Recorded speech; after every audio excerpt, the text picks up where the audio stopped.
Welcome to Talk Tickers, where we break down the earnings calls that are really moving the markets.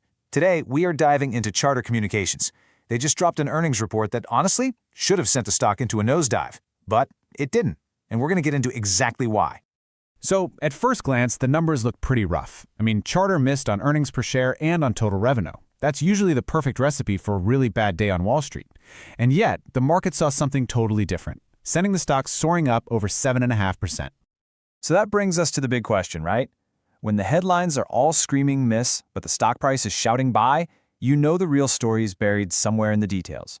So what exactly did the big players on Wall Street see that the rest of us might have missed? Well, the answer wasn't about the top-line revenue or those earnings per share numbers. It all came down to the customers.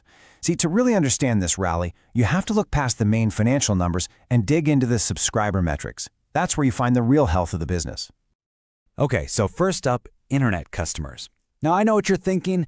A loss of 119,000 customers? That doesn't sound good at all. But here's the thing. Context is everything. Wall Street was actually bracing for a much, much bigger loss, so this less bad number was actually seen as a huge positive. It's a sign that maybe, just maybe, the worst of the customer losses are starting to level off.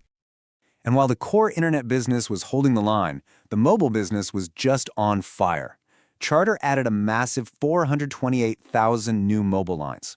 This is just proof positive that their whole strategy of bundling mobile service with home internet isn't just working, it's a huge success.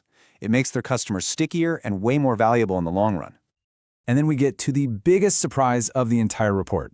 In this day and age of cord cutting, where everyone is ditching cable, Charter added 44,000 video customers. You heard that right. They gained video customers. It's a really clear sign that their new, simpler TV packages and streaming app integrations are actually resonating. Now, performance like this doesn't just happen by accident. On the earnings call, management laid out a very clear, very deliberate strategy for how they're navigating what is, let's be honest, a hyper-competitive market right now. The CEO, Chris Winfrey, he put it perfectly. He called it a game of inches. And what he means by that is that this isn't about some single big product launch that changes everything. No, it's about executing on all the little details, day in and day out, to keep your customers from jumping ship to new fiber networks or 5G home internet. And their playbook to win that game has 4 key parts. First, they're pushing these converged bundles to make their whole ecosystem feel essential. Second, they're pouring money into network upgrades to compete on pure speed. Third, they're rolling out product innovations like their new Invincible WiFi to solve real customer headaches. And finally, they're focusing on top-notch service with US-based support. The whole plan is designed to make customers feel like they have no reason to leave. All right, now for the slide that really got investors excited. This is their long-term spending plan. Management was crystal clear here. Their capital expenditures, the money they spend on all those big upgrades, is going to peak next year in 2025. And after that, it's going to fall off a cliff.